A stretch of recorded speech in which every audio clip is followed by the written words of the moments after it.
السلام علیکم ورحمۃ اللہ وبرکاتہ۔ بسم اللہ الرحمن الرحیم۔ پروگرام چھوٹا عمل بڑا ثواب کے ساتھ میں ہوں آپ کا میزبان حافظ ہشام الہی ظہیر۔ کل ہم نے آپ کے سامنے اس بات کو رکھا تھا کہ سبحان اللہ کہنا اللہ رب العزت کو بڑا پسند ہے، اللہ رب العزت کا بڑا محبوب کلمہ ہے، اور اس کے بعض فضائل آپ کے سامنے رکھے تھے۔ امام طبرانی نے ابو امامہ سے اس کلمے کے حوالے سے 2 روایات پیش کی ہیں۔ ان میں سے ایک روایت یہ ہے کہ نبی کریم صلی اللہ علیہ وسلم نے ارشاد فرمایا، جو شخص قیام اللیل میں کمزور ہو، کیا مطلب قیام اللیل کا مراد ہوتی ہے تہجد کی نماز پڑھنے سے عاجز ہو۔ تہجد کی نماز انسان کے اوپر فرض نہیں ہے، لیکن تہجد کے نماز کے جو فضائل اور منقبت اور شان ہے، یہ ایک لمبا چوڑا الگ موضوع ہے۔ مختصر یہ ہے کہ تہجد کی جو نماز ہے انسان کے نفس کو کچلنے کے لیے محدثین مفسرین نے لکھا ہے، جس طرح صدقہ انسان کے نفس کو کچلتا ہے، جس طرح فجر کی صبح کی نماز انسان کے نفس کو کچلتی ہے۔ نفس کو کچلنے سے مراد یہ ہے کہ شیطان کو دور بھگاتی ہے اور انسان کا اپنے اوپر کنٹرول ہو جاتا ہے، انسان کی اپنے نفس کے اوپر دسترس ہو جاتی ہے کہ وہ اس کے تابع ہو جائے۔ اس کے لیے ایک بہت مجرب چیز تہجد کی نماز ہے۔ گویا تہجد کی نماز سے عاجز ہو اور دل میں کچھ بخل پایا جاتا ہو۔ دیکھیں، یہ جو ہوتی ہے نا تہجد کی نماز، یہ بھی انسان کے نفس کو کچلتی ہے۔ اور پیسہ دینا انسان کو کیوں برا لگتا ہے؟ کیونکہ پیسے کے ساتھ انسان کی اپنی خواہشات لگی ہوتی ہیں۔ انسان نے بچوں کی فیس جمع کرانی ہے، انسان نے اپنی دوائی لینی ہے، انسان نے ماں باپ کا پیٹ پالنا، بیوی بچوں کا پیٹ پالنا، گھر کے کرائے اخراجات وغیرہ، یہ لمبا چوڑا باب ہے۔ اس کا مطلب یہ ہے کہ نفس کو کچلنے میں جس طرح نماز تہجد کا کردار ہے، اسی طرح انفاق فی سبیل اللہ کا بھی کردار ہے۔ تو نبی کریم کہہ رہے ہیں جو بندہ یہ کام نہیں کر سکتا، یعنی اور تیسری بات میدان جہاد میں نہیں جا سکتا۔ یہ تینوں باتوں کے اوپر آپ نے غور کرنا ہے۔ یہ تینوں باتیں ایک ہی سلسلے کی کڑی ہیں۔ میدان جہاد میں کون نہیں جاتا؟ جس کو اپنی جان کا خطرہ ہو۔ ویسے تو یہ نفاق کی بھی ایک نشانی ہے، لیکن جس کے اوپر یہ بھاری ہو، تہجد کی نماز بھاری ہو، انفاق فی سبیل اللہ بھاری ہو، اللہ کے راستے میں جہاد اور قتال بھاری ہو جائے، وہ کیا کرے؟ تو حضرت ابو امامہ نے اس حدیث کو کہ وہ راوی ہیں اور امام طبرانی نے اس کو روایت کیا ہے کہ نبی کریم صلی اللہ علیہ وسلم نے کہا پھر اس کو چاہیے وہ سبحان اللہ و بحمدہ پڑھے، تو یہ اس کو کفایت کر جائیں گے قیام اللیل سے بھی، انفاق فی سبیل اللہ سے بھی اور جہاد سے بھی۔ یہ کتنی عظمت کی بات ہے۔ چھوٹا عمل بڑا ثواب، انفاق فی سبیل اللہ سے بھی، قیام اللیل سے بھی، جہاد فی سبیل اللہ۔ جی ہاں، ذکر الہی کی حضرت ابو درداء والی روایت کو اگر اس کے ساتھ ملا لیا جائے تو نبی کریم صلی اللہ علیہ وسلم نے وہاں پہ بھی فرمایا تھا کہ اس بات سے بہتر بھی عمل نہ بتلاؤں کہ تم دشمنوں کی گردن کاٹو اور دشمن تمہاری گردن کاٹیں۔ وہ ذکر اللہ ہے اور سبحان اللہ و بحمدہ اللہ ہی کا ذکر ہے۔ اور اسی طرح ایک حدیث اس حوالے سے مزید آتی ہے کہ یہ جو سبحان اللہ و بحمدہ ہے، یہ سونے کے پہاڑ اللہ رب العزت کی بارگاہ میں خرچ کرنے سے بہتر ہے۔ اور ابو امامہ کی جو دوسری حدیث ہے اس کے اندر یہ الفاظ ہے، جو سبحان اللہ کے ساتھ سبحان اللہ و بحمدہ کے علاوہ سبحان اللہ والحمدللہ ولا الہ کا اس میں ذکر نہیں، اس میں اللہ اکبر کا ذکر ہے۔ یہ 3 کلمات تسبیح، حمد اور تکبیر اکٹھی ملا لے، گویا اس کا اجر و ثواب ایسے ہے کہ اس نے 100 اونٹ اللہ کی بارگاہ میں انفاق فی سبیل اللہ کیا، 100 گھوڑے زین پوش اللہ کی بارگاہ میں انفاق فی سبیل اللہ کیا، اور 100 اونٹ ایک ہوتا ہے اللہ کے راستے میں دے دینا۔ اس کا مطلب جو حدیث کا ہوتا ہے نا وہ یہ ہوتا ہے کہ 100 اونٹ کی مالیت کے برابر رقم دینا۔ اور جبکہ یہ الفاظ آئیں کہ 100 اونٹ ذبح کرنا، اس کا مطلب یہ نہیں ہوتا کہ 100 اونٹوں کے برابر رقم دی ہے۔ اس کا مطلب یہ ہوتا ہے کہ 100 اونٹ ذبح کیے، اس کا گوشت غریبوں میں بانٹا، گھر گھر میں چولہا جلا، جو اجر و ثواب 100 اونٹ کے ذبح کرنے کا ہے۔ حضرت ابو امامہ نے کہا میں نے خود نبی کریم صلی اللہ علیہ وسلم سے سنا، انہوں نے کہا کہ پھر 100 دفعہ اللہ اکبر پڑھ دینے سے ایسے ہو جاتا ہے جیسے خانہ کعبہ مکہ مکرمہ کے اندر 100 اونٹ ذبح کر کے غریبوں میں تقسیم کیے۔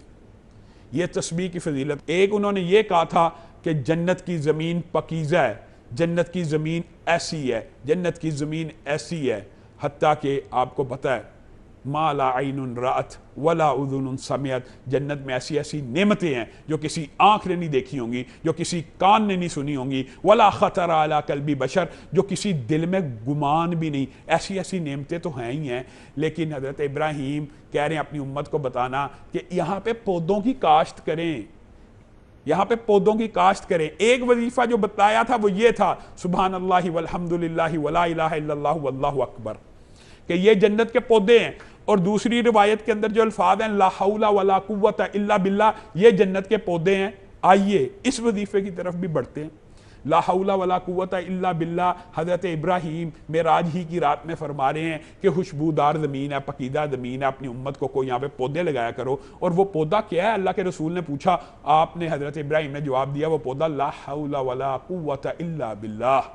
اس کلمے کے اندر ہر قسم کی طاقت، ہر قسم کی قوت، ہر قسم کی قدرت کا اقرار کرنا کہ وہ اللہ رب العزت کے لیے اور کسی کے لیے بھی نہیں ہے۔ یہ لا حول ولا قوت الا باللہ کا مطلب اور مفہوم ہے۔ اور لا حول ولا قوت الا باللہ جنت کا پودا نہیں ہے، صحیح حدیث کے الفاظ ہیں، یہ جنت کا خزانہ بھی ہے۔ کون ہے آپ میں سے جو نہیں چاہتا اسے جنت کا خزانہ ملے؟ اگر چاہتا ہے تو آئیے لا حول ولا قوت الا باللہ پڑھیے، آپ جنت کے خزانوں کے مالک ہو جائیں گے۔ اور آئیے ایک اور بات سن لیجئے، لا حول ولا قوت الا باللہ جنت کے دروازوں میں سے بھی ایک دروازہ ہے۔ جنت کا پودا، جنت کا خزانہ، جنت کا دروازہ۔ اور اس سے بھی میں بات آگے بڑھاتا ہوں، لا حول ولا قوت الا باللہ اگرچہ اس کے فضائل اور مناقب کے اوپر بہت ضعیف حدیثیں بھی موجود ہیں، لیکن بعض حسن درجے کی جو احادیث ہے اس بات کے اوپر دلالت کرتی ہیں۔ آپ اور میں آج بیمار نہیں ہیں، قرآن پاک شفا نہیں ہے، شفا ہے۔ اللہ کا ذکر شفا نہیں ہے، شفا ہے۔ ان ایام میں کرونا وائرس کے حوالے سے بھی لوگ بیچارے خوف کا شکار ہیں۔ اتنا خوف زدہ نہیں ہونا چاہیے۔ انسان کی موت کا دن معین ہے، جو کرونا سے نہیں مرتا کیا وہ موت سے بچ جاتا ہے؟ یہ تو ایک بالکل عام فہم سی بات ہے۔ ایک لیکن جو وظیفہ ابھی آپ کو بتلانا چاہتا ہوں وہ لا حول ولا قوت الا باللہ کے حوالے سے یہ ہے، حسن درجے کی حدیث ہے۔ نبی کریم صلی اللہ علیہ وسلم نے فرمایا اس کے اندر 100 بیماریوں کا اور بعض روایات کے اندر 99 بیماریوں کا علاج ہے، اور ان میں سے بعض نے کہا سب سے چھوٹی بیماری کیا ہے؟ غم، اور بعض نے کیا کہا؟ سب سے چھوٹی بیماری ہے دل کی۔ 100 بیماریاں یا 99 بیماریوں کی علاج جس وظیفے کے اندر ہو، ویسے تو قرآن پاک پوری کا پورا شفا ہے، ما ہوا شفاء و رحمت للمومنین، لیکن یہ شفا قرآن پاک کو گلے میں ٹانگ کر نہیں ملنی، یا وظائف کسی عامل پیر سے لکھوا کر نہیں ملنی۔ یہ بھی بات عجیب ہے، یہ بات بڑی حیران کن ہے۔ اس بات کے اوپر بھی غور کیجئے۔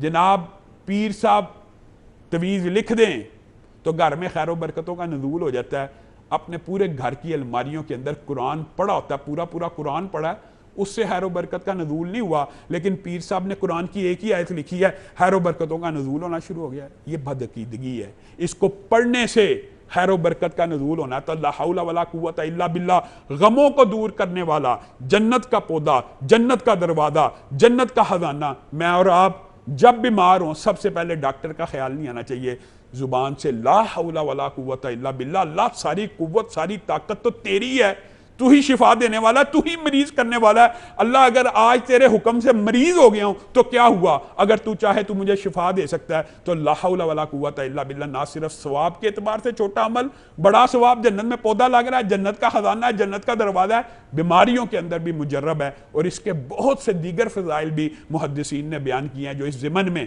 مزید تحقیق کرنا چاہتا ہے وہ ضرور کرے۔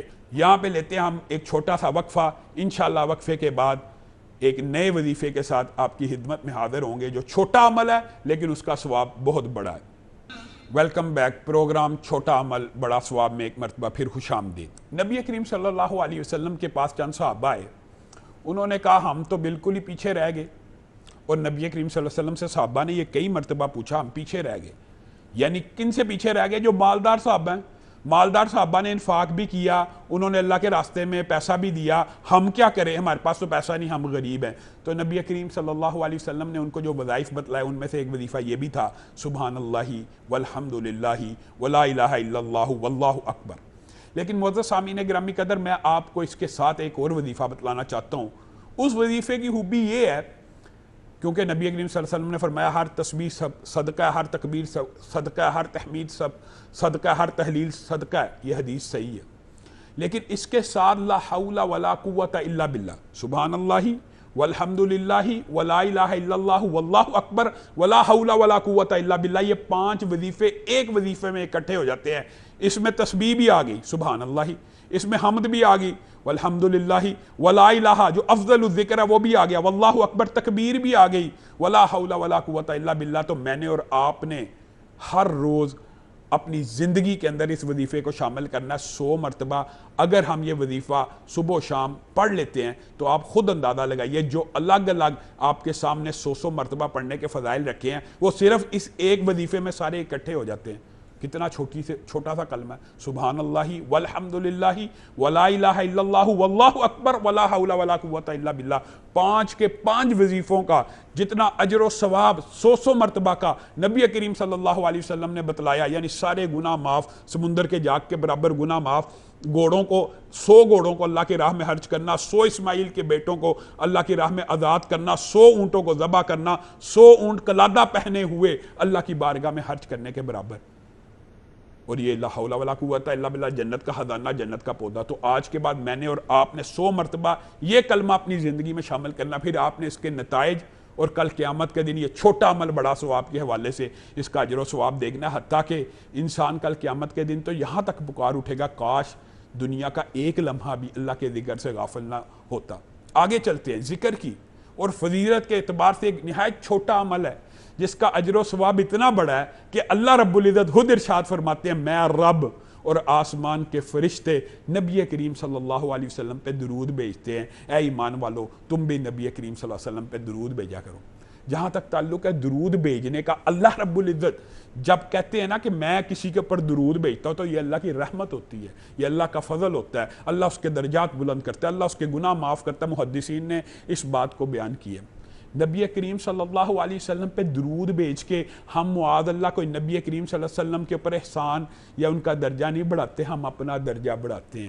اسی لیے نبی کریم صلی اللہ علیہ وسلم کی نعت کو صحابہ بھی بیان کیا کرتے تھے اور اس خواہش اور خوبصورتی سے بیان کیا کرتے تھے, اور کہا کیا کرتے تھے, حجوت محمدن فعجبت عنہ. اور جب حسان بن ثابت نے نبی کریم صلی اللہ علیہ وسلم کی ہجو کو سنا نا کفار مکہ سے, تو انہوں نے جواب میں یہ کہا تھا کہ تم نے نبی کریم صلی اللہ علیہ وسلم کی ہجو کو بیان کیا, میں نبی کریم کی اب شان کو بیان کرتا ہوں اور مجھے امید ہے اس کی جزا مجھے میرا رب دے گا. تو نبی کریم صلی اللہ علیہ وسلم کے منہ سے یہ الفاظ نکلے تھے, اللہم ایدہ بروح القدس, اللہ تعالیٰ حسان بن ثابت کی جبریل امین سے مدد فرما. اور الفاظ کہے تو کیا کہ بات آئی ہے تو ضمنی طور پہ آپ کے سامنے رکھتا ہوں. وَأَحْسَنَ مِنْكَ لَمْ تَرَ قَطُّ عَيْنِي وَأَجْمَلَ مِنْكَ لَمْ تَلِدِ النِّسَاءُ خُلِقْتَ مُبَرَّأً مِنْ كُلِّ عَيْبٍ كَأَنَّكَ قَدْ خُلِقْتَ كَمَا تَشَاءُ.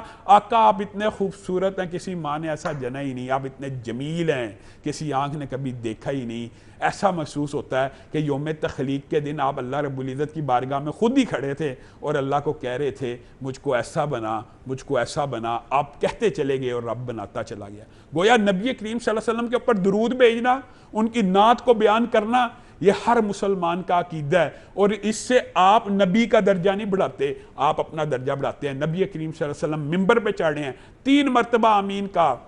لوگوں نے دیکھا کوئی ہے ہی نہیں, نبی کریم آمین کیوں کہہ رہے ہیں؟ نبی کریم نے کہا ہاں جبریل امین آئے تھے, 3 دعائیں کر کے گئے ہیں, میں نے 3 مرتبہ آمین کہا. اب یہاں پہ آپ نے رکنا ہے, غور کرنا ہے, غور. یہ چھوٹا عمل بڑا ثواب اور عقاب بھی دیکھیں کیسا ہے. نبی کریم صلی اللہ علیہ وسلم کون ہے؟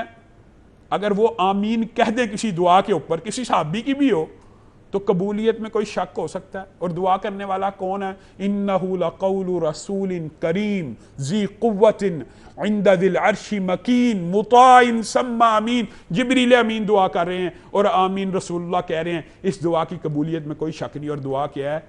ان میں سے جو دعا ہمارے موضوع سے متعلق ہے وہ یہ ہے, اگر کوئی بندہ اس کے سامنے میں محمد صلی اللہ علیہ وسلم کا نام آئے اور وہ آگے سے صلی اللہ علیہ وسلم نہ کہ, یعنی درود نہ بھیجے, معاذ اللہ معاذ اللہ, نام محمد صلی اللہ علیہ وسلم آیا اور جان بوجھ کے اس نے نبی کے نام پہ درود نہیں بھیجا, اس کی ناک خاک آلود ہو, اس کا بیڑا غرق ہو گیا.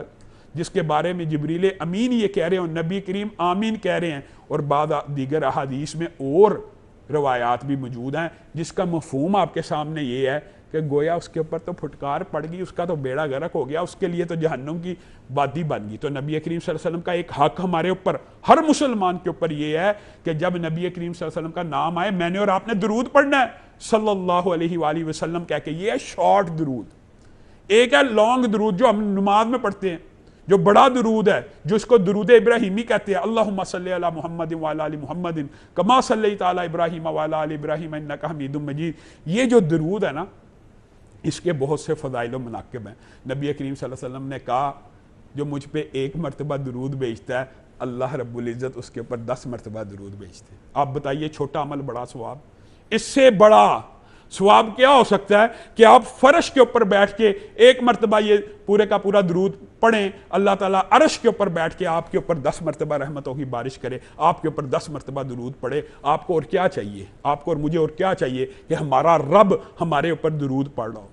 آپ نبی پہ درود پڑھیں، اللہ تعالیٰ آسمان کے اوپر آپ کے اوپر درود پڑھتے ہیں، اور اس کے علاوہ اس کے بہت سے فضائل ہیں، گناہ معاف ہوتے ہیں، درجات بلند ہوتے ہیں۔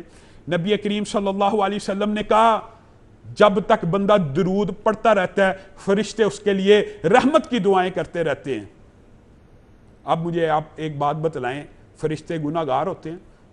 انسان تو گناہ گار ہے۔ آپ اپنی والدہ کے پاس، والدہ کا بڑا مقام مرتبہ، والد کا بڑا مقام و مرتبہ، بزرگوں کا مقام و مرتبہ، آپ ان کے پاس جا کے کیا کہتے ہیں؟ ہمارے لیے دعا کریں، اور آپ کو یہ اللہ تعالیٰ ان کی دعائیں سنتا بھی ہے، اور آپ کو یہی گمان ہوتا ہے نا یہ دعا کریں گے دعا اللہ قبول کرے گا، ہمارے حق میں بہتر ہو جائے گی۔ تو آئیے فرشتوں سے اپنے لیے دعا کروائیے۔ آپ نبی کریم صلی اللہ علیہ وسلم پہ درود بھیجتے رہیں، نبی کریم نے کہا فرشتے اس بندے کے لیے رحمت کی دعائیں کرتے رہیں گے، اس بندے کی مرضی ہے چاہے مجھ پہ تھوڑا درود بھیجے یا زیادہ درود بھیجے۔ یہ نبی کریم صلی اللہ علیہ وسلم کے الفاظ ہیں، یہ نبی کریم صلی اللہ علیہ وسلم آپ کو اور مجھے کہہ رہے ہیں، اور اسی پہ بس ہے۔ نبی کریم صلی اللہ علیہ وسلم نے آپ سے اور میرے سے وعدہ کیا ہے، وعدہ، اور نبی کریم صلی اللہ علیہ وسلم کا وعدہ جھوٹا نہیں ہو سکتا۔ نبی کریم صلی اللہ علیہ وسلم نے کہا جو میرے اوپر 10 مرتبہ صبح 10 مرتبہ شام کو درود بھیجتا ہے، میں محمد صلی اللہ علیہ وسلم اس کو گارنٹی دیتا ہوں، ضمانت دیتا ہوں، کل قیامت کے دن میں محمد صلی اللہ علیہ وسلم اس کی قیامت کے دن سفارش ضرور کروں گا۔